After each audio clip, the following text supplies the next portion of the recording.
গ্রামের বউ হয়ে স্মার্টলি মাটি দিয়ে ঘর লেপে মাই মর্নিং রুটিনে তাড়াতাড়ি কিভাবে সব কাজ গুছিয়ে করি সংসারের। জীবনে যদি অনেক আগে যেতে চাও তাহলে নিজের কান বন্ধ করে রাখো, কারণ জীবনে চলার পথে অনেক মানুষের কথা তোমার মনোবল ভেঙে দেবে। তাই কান বন্ধ রেখে তুমি তোমার কাজ করেই যাও, দেখবে তুমি সফল। চোখ পৃথিবীর সব কিছু দেখতে পায়, কিন্তু চোখের মধ্যে যখন কিছু ঢোকে সেটা দেখতে পায় না। ঠিক সেইভাবেই মানুষ অন্যের সব রকম দোষ দেখতে পায়, কিন্তু নিজের দোষ কখনোই দেখতে পায় না। Welcome back to my channel. আসসালামু আলাইকুম। তোমরা সবাই কেমন আছো? আমি আশা করি তোমরা সবাই খুব খুব খুব ভালো আছো। আলহামদুলিল্লাহ আমিও ভালো আছি এবং আমার পরিবার পরিজনদের নিয়ে আলহামদুলিল্লাহ ভালোই আছি। তো আমার প্রাণপ্রিয় কলিজা আপু ভাইয়ারা, তোমরা সবাই কেমন আছো? আমি আশা করি তোমরা সকলেই ভালো আছো। তো বরাবরের মতো আজকে আমি ব্লগটা শুরু করে দিলাম একেবারে সকাল 7:45 থেকে। তো আজকে না কিচেন ক্লিনিংয়ের কাজ করব, ডিপ ক্লিন করব কিচেনটা আজকে। মানে ডিপ ক্লিন অনেক দিন থেকে করা হয় না, প্রায় 1 মাসের মতো হয়ে গেল ডিপ ক্লিন করা হয় না। ওই শুকনো ন্যাকড়া দিয়ে মোছামুছি করি ওইভাবেই আর কি। তো মানে আমিও ব্যস্ত ছিলাম আর কি, সেই জন্য আর কি কিচেনটা অনেক দিন থেকে ডিপ ক্লিন করা হয়নি। তো ভাবলাম যে না, আজকেই কিচেনটা আমি ডিপ ক্লিন করে ফেলি। তো জুমা মোবারক সবাইকে। আজকে শুক্রবারের ব্যস্তময় দিন তোমাদের কাছে আমি শেয়ার করতেছি। তো চলো ব্লগটা দেখতেই থাকো, আশা করি খুবই ভালোই লাগবে। আর এই যে দেখুন, মানে কিচেনটা এত নোংরা হয়েছে কি বলবো, তেল চিটচিটে ভাব, মানে অনেক দিন থেকে পড়ে আছে। আমি ভাবি যে মানে কবে আমি সেই মানে বেশি টাইম পাবো, সেই দিনই আমি আর কি ওই কিচেন ক্লিনিংয়ের কাজটা করে নেব। তো চলো দেখতেই থাকো। আর এই যে দেখুন, এইগুলো কিন্তু ওই মানে গ্যাস চুলাটা যে দেখতে পাচ্ছেন, ওই গ্যাস চুলাটার কিন্তু দুটো আর কি নষ্ট হয়ে গেছে, মানে আগুন জ্বলে না কিন্তু একটাই জ্বলে। আর এখন তো ঠান্ডা দিন পড়েইছে, এখন অত কারেন্ট যায় না আর কি, মানে যদিও যায় তো 5 মিনিট 10 মিনিটের মধ্যেই চলে আসে। আর গরমের দিনে যা লাইট যায় কারেন্ট যায় বলা মুশকিল। ঠান্ডা দিনে তো অত লাইট লাগেও না, ওই জন্য অত মানে যায়ও না, এরকম পরিস্থিতি।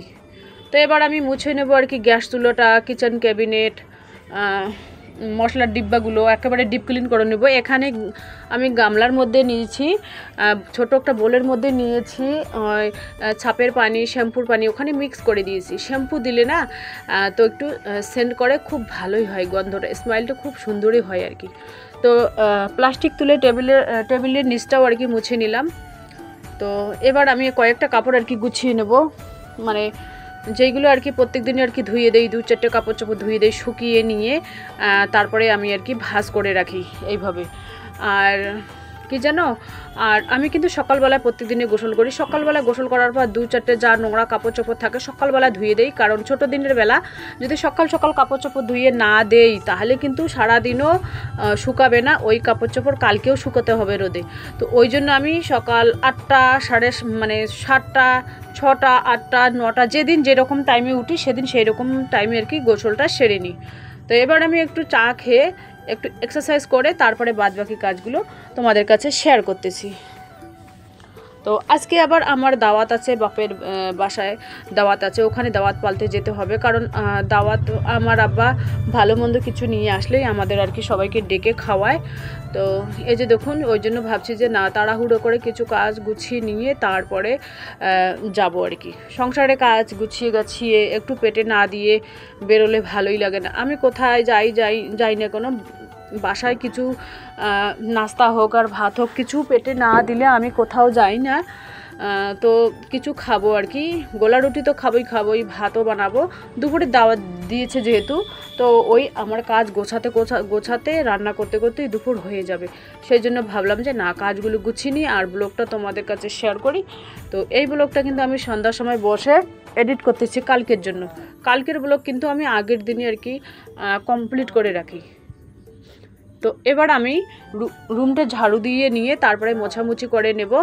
তো এই যে দেখতে পাচ্ছেন সবুজ কালারের কার্পেটটা, ওইটা কিন্তু কার্পেট আমার হাজব্যান্ড দেখতে পায় না, ওই পায়ের মধ্যে নাকি লাগে।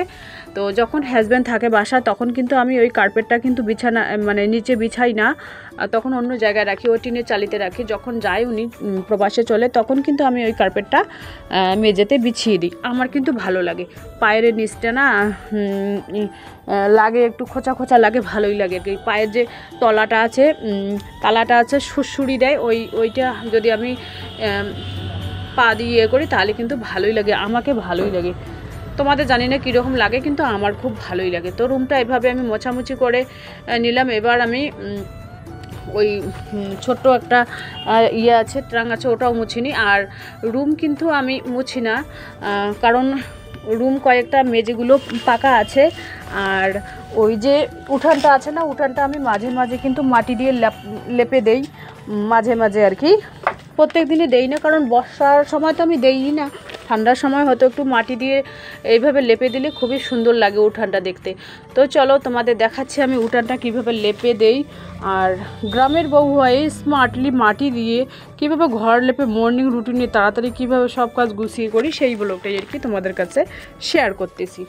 আগে তো মাটির ঘর ছিল, তো আগে আমি এইভাবে লেপালেপি করতাম। একটা মাটির উনুনও আছে আমার কাছে, মাটির উনুনও আমি ঠান্ডার সময় কিন্তু রান্না করি। এখন ঠান্ডা নামবে তো মাটির উনুনেও তোমাদের কাছে শেয়ার করবো আর কি। এইভাবে লেপালেপি করলে না খুবই ভালো লাগে আর কি। তো এই বাদবাকিটা আমি এই পুরোটা উঠান আমি বাদবাকি অফ ক্যামেরায় আর কি মুছে নেব, তোমাদের দেখানোর জন্য অল্প একটু আর কি লেপে নিলাম। তো এবার আমি উপর থেকে নিচ থেকে উপরে আসলাম, তো গোলা রুটি হচ্ছে ওখানে। তো বাড়ির পরিবেশটাও তোমাদের দেখাচ্ছে। আজকে কিন্তু রোদের কোনো নেই, মানে হালকা ফুলকা রোদ উঠেছে।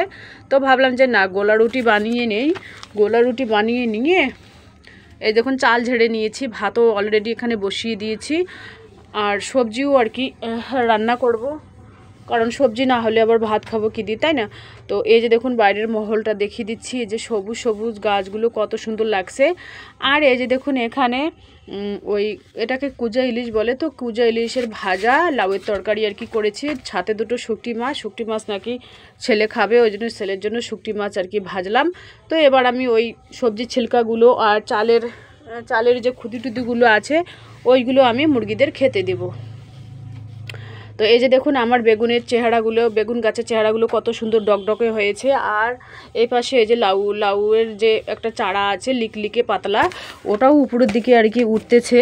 মা বলে কি এটা পরে। তো এখন আমি মুরগিদের তোমাদের এক ঝলক দেখিয়ে দিই, কবুতরদের তোমাদের এক ঝলক দেখিয়ে দিই। আর মানে রান্না খাওয়া কমপ্লিট হয়ে গেল, তো একটু আরাম সারাম করে তারপরে আর কি এই যে বাপের বাসায় দাওয়াত খেতে যাচ্ছি। তো পায়ে হেঁটে গ্রামের রাস্তায় কি না ভালোই লাগে, তাই না? তো এই যে দেখুন আমি কিন্তু ওই একটা গাউন পরেছি আর একটা লাল ওড়না পরেছি, তো পাশাপাশি। তো মানে একজোড়া জুতো স্যান্ডেল আর কি পরেছি, যেগুলো স্যান্ডেল পরে বাড়িতে ওই ঝাড়ু দেওয়া দুই এটা ওটা কাজ করি। তো সেইগুলোই পরে আমি রাস্তা বেরিয়েছি। তারপরে রাস্তায় এসে মেয়ে দেখলো যে তুমি এইগুলো পরেছো, তো আমি দেখলাম যে এইগুলো আমি পরেছি জুতো, আর জুতো নেই আমার। তো ভাবলাম যে না চল, যখন পরেই এসেছি তখন পরেই যাই, আর বেকার ফিরে যাব না আর কি রুমে। সেই জন্য এই জুতোই স্যান্ডেল পরেই যাচ্ছি আর কি। তো অলরেডি আর অল্প আছে, তো এসেই গেছি আর কি। এই যে দেখুন চারপাশে সোনালি ক্ষেত, একেবারে ধান সোনার মতো হয়েছে, মানে পাকার হয়ে গেছে ধান। তো এই যে দেখুন মেয়েও কিন্তু হেঁটেই যাচ্ছে, আমিও হেঁটেই যাচ্ছি। ছেলে কিন্তু এর আগে গিয়েছে, ছেলে খেয়ে দিয়ে চলে আসছে। এই যে দেখুন বেগুনের চেহারাগুলো কত সুন্দর, বেগুন চারা গাছগুলো খুব সুন্দর হয়েছে। আর গ্রামের চারপাশটা কি সুন্দর লাগছে। দেখুন মহিষ দুটো আর কি ওখানে বাঁধা আছে।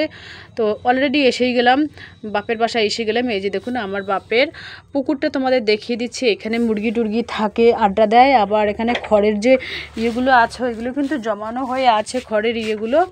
আর পুকুরটা দেখুন কত সুন্দর। আর এদের এই যে দেখুন আমার বাপের পুরো বাড়িটা তোমাদের বাইরেটা তোমাদের দেখিয়ে দিলাম। এই যে বাইকটা এখানে বারান্দা রেখেছে। আর এই যে দেখুন মেয়ে এখানে বসে আছে, এখনও খায়নি। তো ওই যে মেয়ে এখন খাবে, আমি বলছি আমি এখন খাবো না, আমি আর কি মায়ের সাথে খাবো। তো খাওয়াটা তোমাদের কাছে দেখাবো না।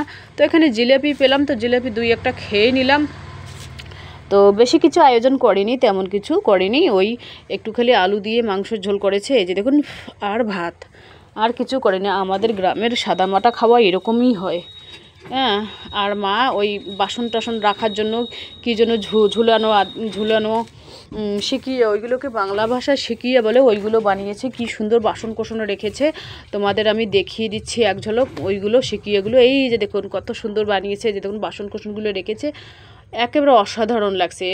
এটা হচ্ছে আমার বড় ভাইয়ের মেয়ে। তো চলো, আজকের ব্লগ বেশি কিছু বলবো না, আজকের ব্লগ এ পর্যন্তই।